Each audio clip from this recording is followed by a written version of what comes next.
పాలగూడ 450 ఎకరాల్లో IT knowledge hub బట్టి ఆధ్వర్యంలోని మంత్రివర్గ ఉపసంఘం సమీక్షలో నిర్ణయం. ఐఏఎస్లు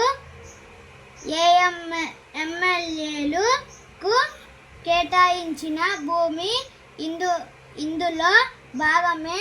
సుప్రీంకోర్టు కేటాయింపులను రద్దు చేసిందన్న అధికారులు. నెక్స్ట్, వక్ఫ్ ఆస్తుల జోలికి వెళ్ళాం. బోర్డులు కేంద్ర వక్ఫ్ కౌన్సిల్లో నియామకాలు చేపట్టం.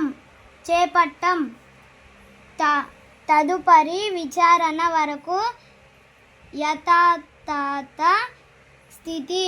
సుప్రీంకోర్టుకు కేంద్ర ప్రభుత్వం హామీ. కొత్త చట్టంపై స్టే ఇవ్వొద్దని అభ్యర్థన అంగీకరించిన ధర్మాసనం.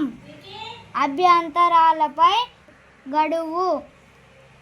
ప్రభుత్వ కౌంటర్పై తర్వాతి 5 రోజుల్లో రిజైన్లు వేయాలని పిటిషనర్లకు ఆదేశం. విచారణ మే 5వ తేదీన వాయిదా. మధ్యంతర ఉత్తర్వులు ఇచ్చే అంశంపై ఆ రోజున నిర్ణయం తీసుకుంటామని వెల్లడి.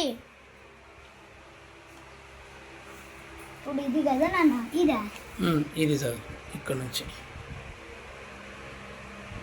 పర్యావరణ అంశాల్లో సిఇసి కీలకం. సుప్రీంకు జ్ఞానేంద్రియాల మాదిరి సంస్థ.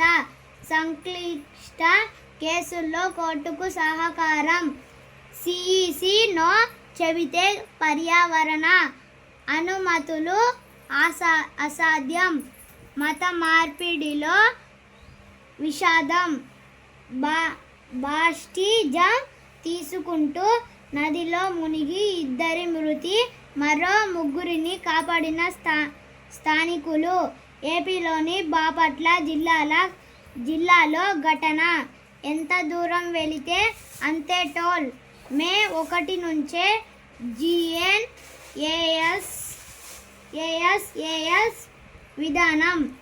ఫాస్ట్గా లేకుండా టోల్ ఛార్జీల వసూలు. జిపిఎస్ ఆధారంగా దూరం లెక్కింపు. తొలుత వాణిజ్య వాహనాలకు అమలు. మజ్లిస్ పార్టీకి కాంగ్రెస్ దూరమే రాజకీయంగా. ఇది రాహుల్ వైఖరి. లోక్సభ నియోజకవర్గాల సమీక్షలో మీనాక్షి నటరాజన్ వెల్లడి. హైదరాబాద్, సికింద్రాబాద్, నిజామాబాద్ నేతలకు దిశానిర్దేశం. ఓకే, పైన అయిపోయింది కదా. ఇక్కడ పేద ముస్లింల హితం కోసమే చట్ట సవరణ. తెలంగాణలో వక్ఫ్ బోర్డుకు రూ. 5 కోట్ల ఆస్తులు. కేంద్ర మంత్రి కిషన్ రెడ్డి వెల్లడి. కింద కన్న బిడ్డలపై తల్లి కొడవలి వేటు. ఇంట్లో 2 కుమారులపై దారుణంగా దాడి. పిల్లలు పారిపోతున్నా వెంటాడి నరికి చంపిన వైనం.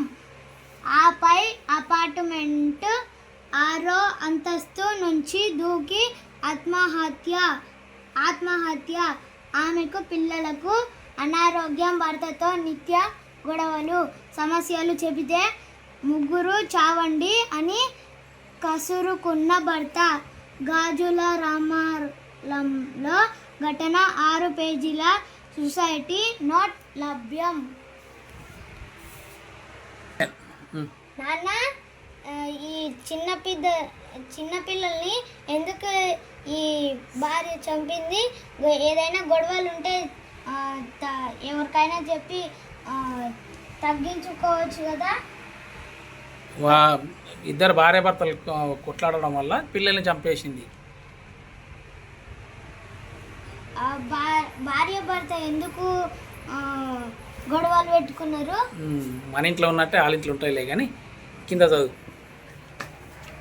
సుప్రీంకోర్టుకు ఆ అధికారం అనుక్షిపణిలా ప్రజాస్వామ్య శక్తులను వ్యతిరేకంగా ఆర్టికల్ 142 అధికారాలు రాష్ట్రపతిని